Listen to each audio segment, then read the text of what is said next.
Hereby notified that the 4:30 p.m. April 25th, 2022 regular meeting of the Brattleboro Housing Partnerships is called to order. First order of business is to review the minutes from March 28th, 2022. Are there any corrections, additions? So It's a busy meeting. It took 2 pages.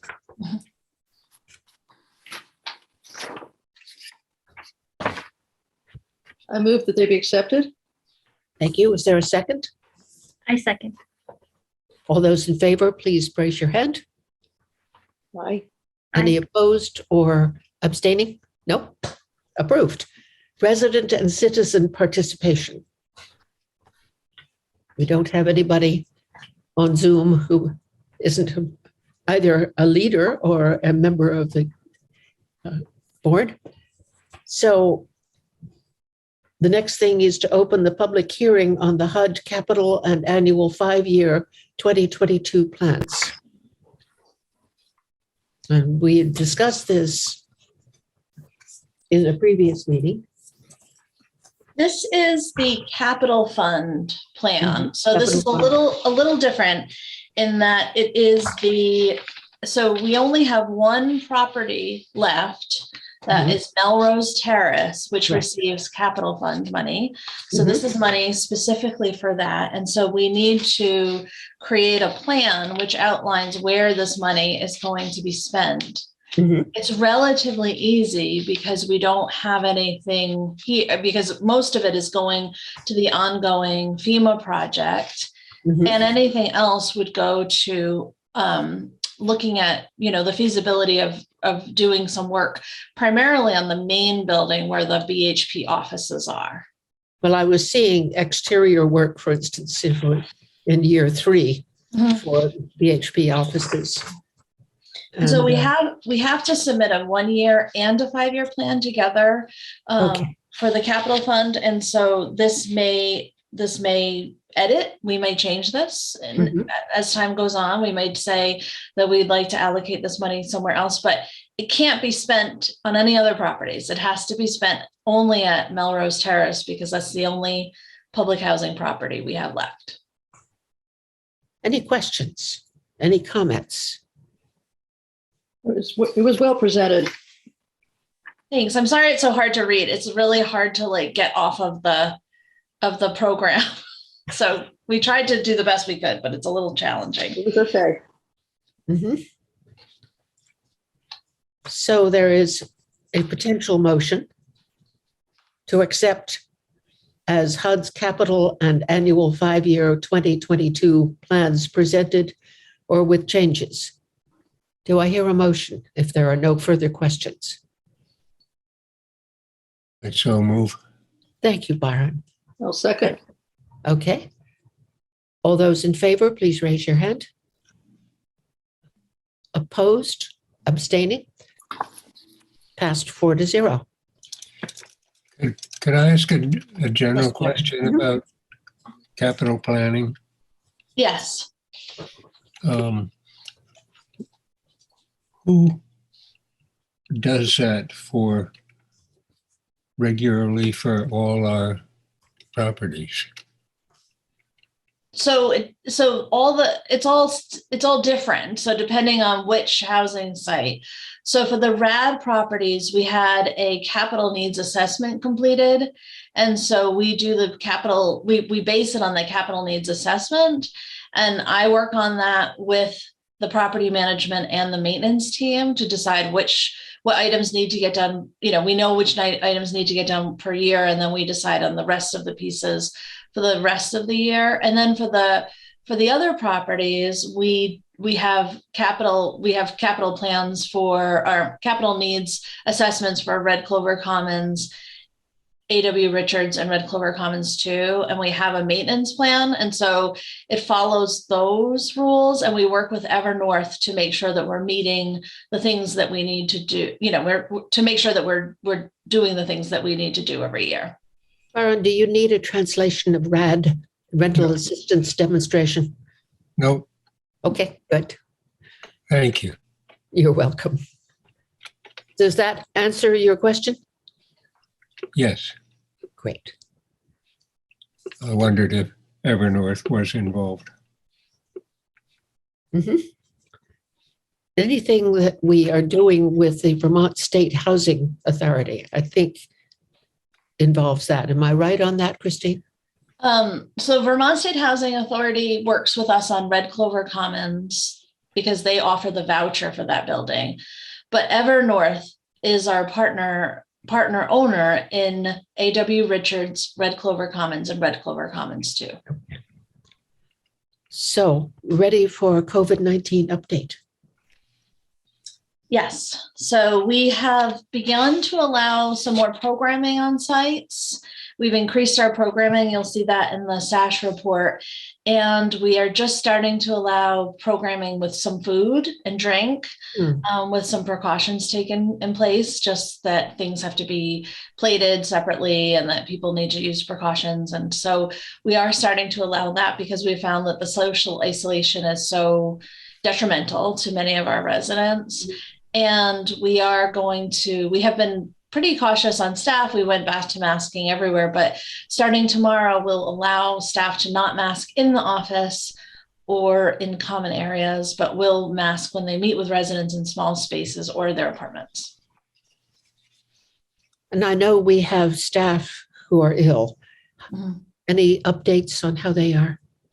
I haven't gotten a lot of updates. We have one staff member that's working intermittently, and they seem to be, doing the best they can do. And we're hiring for some more support staff for office help. And then we have another staff member who's out on leave, and I've heard that she's, I've connected with her. She's doing well, and other than that, I don't have much of an update. Our sad news is that Steve Hawley, our long-term IT person, and almost, he wasn't a BHP employee, but he felt like one. He was really a big part of our organization. He passed away unexpectedly on last weekend. And so I think many staff members were hit pretty hard by that. He was just a great person, great resource. We were even mentioned in his obituary. I mean, he really just was a lovely, lovely person, and it really came as a shock. And so I appreciated your letting all of the board know.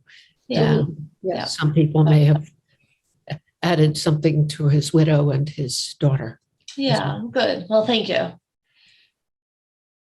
Staff reports review, property review, and property managers. Looking beautiful in yellow.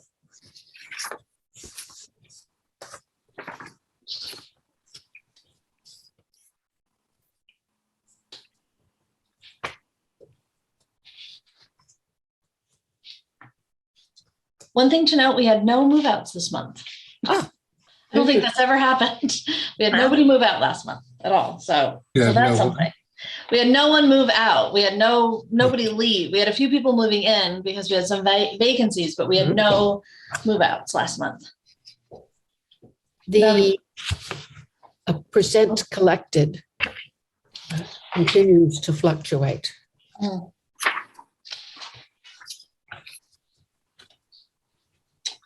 Yeah, we have some high balances at some of our housing sites, which are really throwing those off. But as Courtney noted, we are continuing to receive VRAP funds. Great. And we have about $24,000 that are pending, so that we should be receiving. Great. I was also very pleased to be notified with your email today that we'll have that lunch and learn about. Yes, on May, I think 18th, right? Yes. May 18th at noon. Okay, that's good. And that, as I don't remember the email, what the lunch and learn is going to cover next. It will be the occupancy team. So the two property managers will be talking about the process beginning at the application process through lease up, and then talk a little bit about lease violations and how those are processed, complaints, and then also rent collection. So should be interesting. Yes. Will there be any addressing of the bugaboo from a long time ago, which is smoking? Is that I'm going sure to you be can ask some positive? questions about smoking. I think that would be helpful. We still continued, that still continues to be an ongoing problem at many of our sites that's really hard to remedy. So I think hearing a little bit from property managers of what that looks like, and then maybe offering any insight that you may have would be great. Not sure. I think we're going to be doing more learning about what it's like for them to work with that. Yeah, they have a lot to cover. It'll be good. Yes. Okay. Resident Wellness and Services Report, SASH Flash. Purple first from Shona.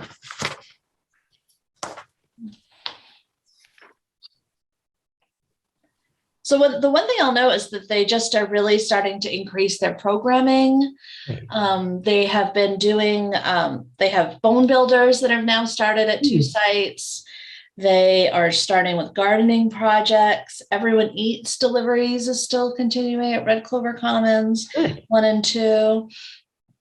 So they have a lot of programs. And last week, Jake held not last Friday, but the Friday before, he held a wonderful program about social interactions. And the information you gave me, Janet, was actually what he got his information from. He had already had that as a resource. So That's great. So he was very I picked up excited. something at a conference I attended. Yeah. So I have to, I need to read it. So, but I was very excited when he told me that. He said, that's what I based my program on. So it was very well attended. People really liked that. I think one thing that came out of that was residents really would like some sort of mediation amongst themselves. And I think it would be helpful for them to work with Jake on coming up with a structure of what that looks like. Good. You know, when that's applicable, when that makes sense, what the rules are, and what really the outcome is, because I think some people expect it to be like, this person's wrong, you know, and that's not probably what's going to happen. And so really understanding what the end result will look like. But I think it could be very beneficial, especially if people really understood how the framework worked. So he is going to work with residents on that. And I talked to the Resident Advisory Communication Committee today and said that I would like them to support us in coming up with that process as well. Well, I'm delighted. The person who was presenting at the conference was working with the Massachusetts Housing Authority near Boston. So great. She had quite a bit of experience on that. Good. SASH Flash. Question. One more thing about the Wellness Services Report. The Employment Education Coordinator position is still vacant. My understanding from what Christine and I talked about was the person who was offered the job at the last minute turned it down. Am I right about that, Christine? She did. She had accepted the position, and then she needed to give us a month. She needed a month before she could start. And then she told us 2 weeks in that she wasn't able to. So we're going to repost the position. It's hard because Lorelei so we have a staff member. We'd really like Lorelei to be a part of that. So I think that's something that will be, we're going to post it and start getting resumes, and then maybe start interviewing, sometime in May.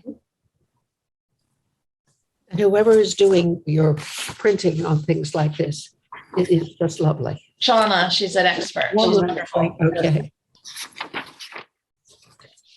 I know we tend to turn to the back and see what the recipes done. Byron, you have a comment? On the SASH Flash, I just found the piece on sitting got a bit close to home. I thought it was well written. It was wonderful. I appreciated that one as well. Yeah. Okay, so are we all going to say, now everybody stand up briefly at our meeting? A good person gave me the guidance to get an Apple Watch because it keeps pushing me. Now it's time to stand. Yeah. So, Yeah. any comments on Liz, on their pan roasted pork chops and potatoes? I want that. I'm gonna cook that. I think that's an excellent recipe. They are doing such a good job, and Jake, I've met, and I know Susan and Shauna Jones. They're doing such a good job. Well, I hope you will take that back to them, Christine. I will, absolutely. Yes, absolutely. The Housing Choice Voucher Administrator, Housing Choice Voucher Program, Shelter Plus Care. It's sort of apricot.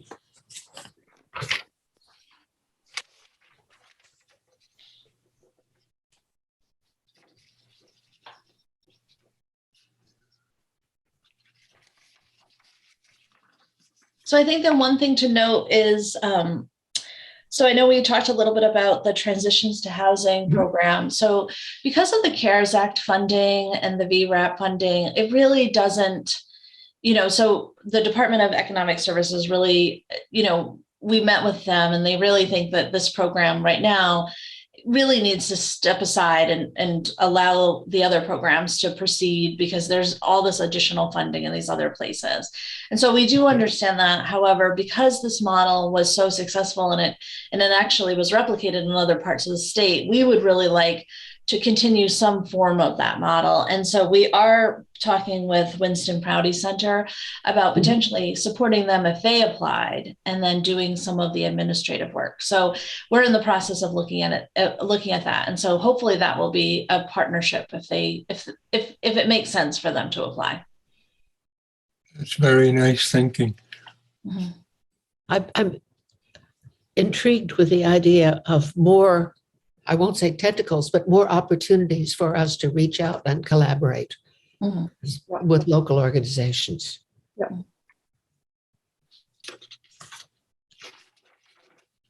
And the mainstream voucher, they are,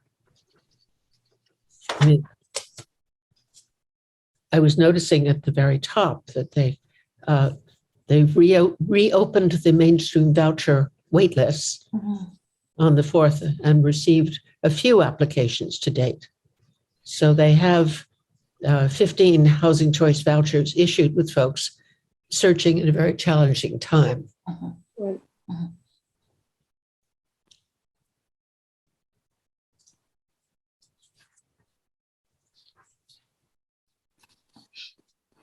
And then financial review, the green monthly check listing. It's pretty straightforward. Mm-hmm. And the check listing, check signing assignments, I'm doing May. I can do June. That would be wonderful. Yeah.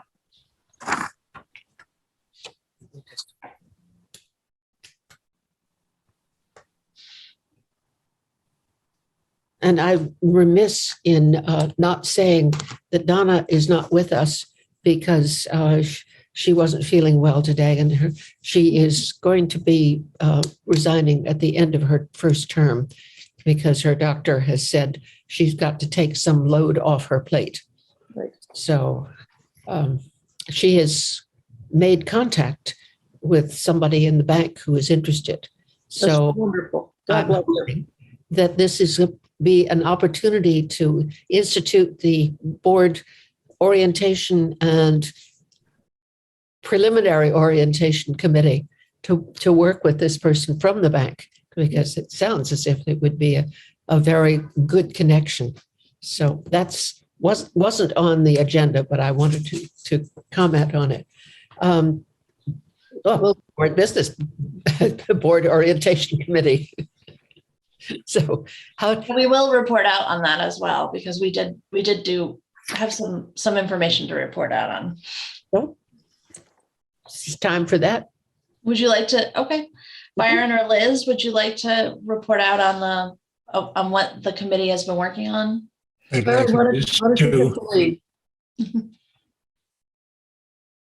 Byron, you're up. Liz too.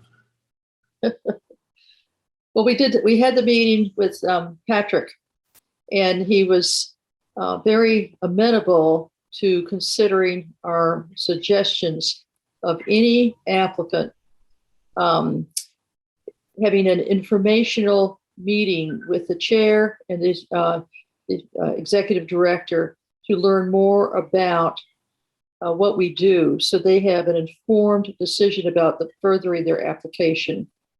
And so he was going to check with the attorney for Brattleboro Select Board regarding the rules about us and all that. And but he thought that he thought it was a good idea. Great. And so then, of course, Byron's done a lot of good work on putting together what information should be shared at that time. But then every applicant needs to have an interview and not just be,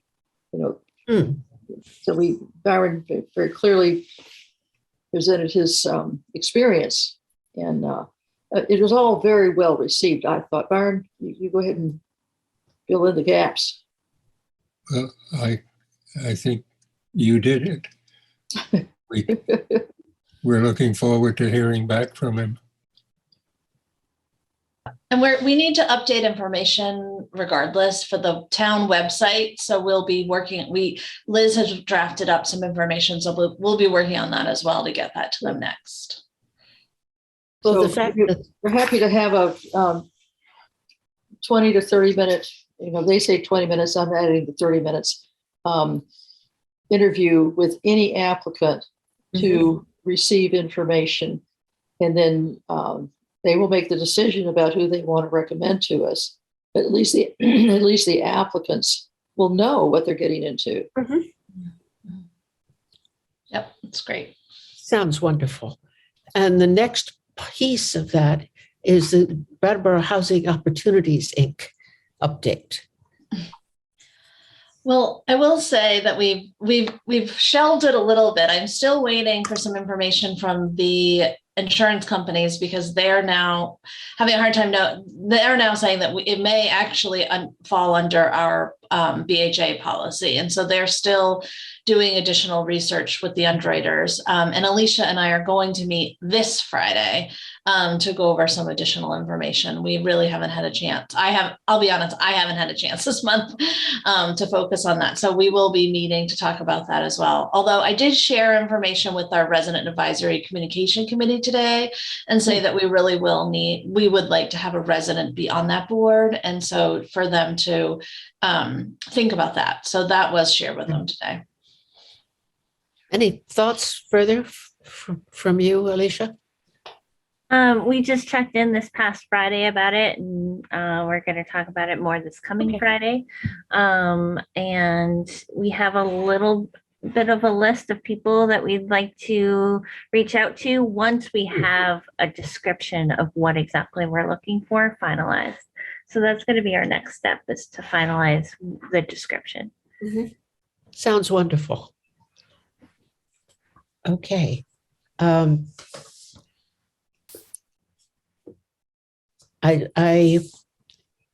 went over the financial review. I should have looked at the February comparable before I'm going to check listing. So We'll say not too much difference from the last few months. Everything seems to be sort of going in the same, I feel like, we've been keeping an eye on some of our contract expenses for snow. We had a very light snow year, so that will be in our favor for this year. Some of our costs are down, our maintenance costs. We would like to hire an additional maintenance person for that team. We had kind of waited to see what we were looking for, if we were looking for more of an asset or a maintenance person. And so that there's still some funds in that area that we haven't spent. And so, so that's something to keep a note on. as an 11 months summary, this is saying that we're doing pretty well on the ending up in a more positive territory. Mm-hmm. Mm-hmm. We should have the year-end closing soon. I know that I know that has all been put together. You'll have it in your packet for next month. Great. So we've just completed audits for our tax credit properties for Red Clover Commons and A.W. Richard and RCC2. And so we just finished completing all the information for that. And we're just starting our process of our audit for for BHA properties. Yes, you have been busy. Yeah, well, yeah, the audit will start now. We're meeting this week to begin the audit for that. Down to 9 projects in progress. And I think the report in blue is one of the schedule, the FEMA project in Melrose. Yeah, so it has been very busy. You received some of the reports from the engineer as well, which had some photographs. Yes, I was going to. But since then, the culvert has gone in at George Miller Drive. So George Miller Drive was closed last Monday, the 18th through the 22nd, and it reopened on the 22nd. So we thought it was going to take almost 2 weeks. It took 5 days, which was excellent. So we had lights temporarily at the corner of Melrose Terrace and Western Ave, which worked really well. I got out of here much faster than I ever have before, which is, I really loved those lights, but we didn't need them after the Friday. So they came down and now we're able to exit through George Miller Drive, which is great. And so that was very big excitement here when the culvert came, because it took a lot. It took a huge crane and it's pretty impressive. So it was exciting. Lots of exciting stuff here at Melrose. And the schedule for work in the blue, the sewer line replacement, old part of the road, a new access road to be finished. I must admit, after I dropped the booklet off to you, I looked about going out George Miller Drive, but there was no clear path to George Miller Drive. So I did go out during Melrose. Oh, okay. So you're expecting to do planting in July.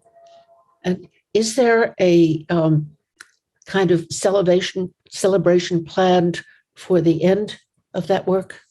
I think that's a great idea. I think it depends on what we get done. I know that they can't plant after a certain day. And so I think it really depends on what they get done. But I do think that I think we need to have something at the end of this for sure. So I think we need to have some sort of project, even if it's not, it may be that we continue to do plantings next spring. But I think that the culmination of the road being done and the new road access and the majority of the work being done, I think we definitely will need a celebration. And the VHCB application. Yeah, so Chris and I are still working on that. We're hoping that we can submit something sometime this week just for an exploratory funding to look at what to do next with specifically Melrose Terrace. I think that that's going to be all we can handle at this point, but also looking a little bit at Moore Court and at least laying the foundation for Moore Court and Hayes Court to plan out what we need to do next with just planning. So the first steps for planning. Because the capital budget that we did only applies to Melrose. It does only apply to Melrose. Yeah. Yeah. And that will eventually, because this housing site is in disposition, it's a demo and disposition. Eventually we won't receive those capital funds for the site. So it's really important that we start looking at what we want to do with this property next, with the understanding that we don't know if it's going to be out of the floodway or not. We're hoping that that's the case, that it gets reallocated out of the floodway. One of the questions, of course, that comes to me is whether the office will continue to be located there or not. I'm not sure. I mean, I think it depends on what we decide to do with the property. I mean, it's a big, it's a lot of space. And I don't know if we need to be here. If we had housing here again, then we'd have housing here in Hayes. I think it would make sense to have something more centralized. Residents have mentioned offices downtown for us, that they would like to see us maybe, and I don't, I'm just throwing this out there, but the transportation building or something like that. They really I think other residents have said that it would be nicer to have a more centralized location. Okay, it's going to be interesting to see what happens. I know. But for the time being, our offices are here. We have made sure that we have office spaces that are safe for lots of different people. And so for the time being, we will be here. Okay. SASH For All. So we have received this grant funding. We're moving forward with, we're going to be posting a job opening in the next couple of weeks for this position. We're also going to be offering a part-time position for our SASH program because we'll be expanding out into the Bellows Falls area. So we're starting to lay the foundation for that. We'd like to make it a full-time position so that Shauna would have half a position and then she would do more work for the implementation piece. And so we're excited to start to get the ball rolling. We haven't received the funds yet, but we're already applying for additional funds to continue the pilot after the first year. Wonderful. Yeah. Great.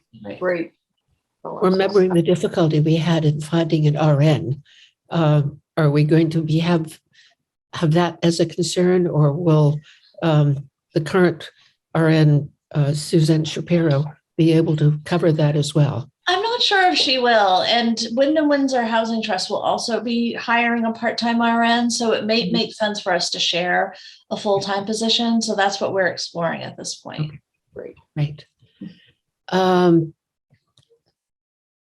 Potential motion to enter executive session. Do we have a reason to be in executive session?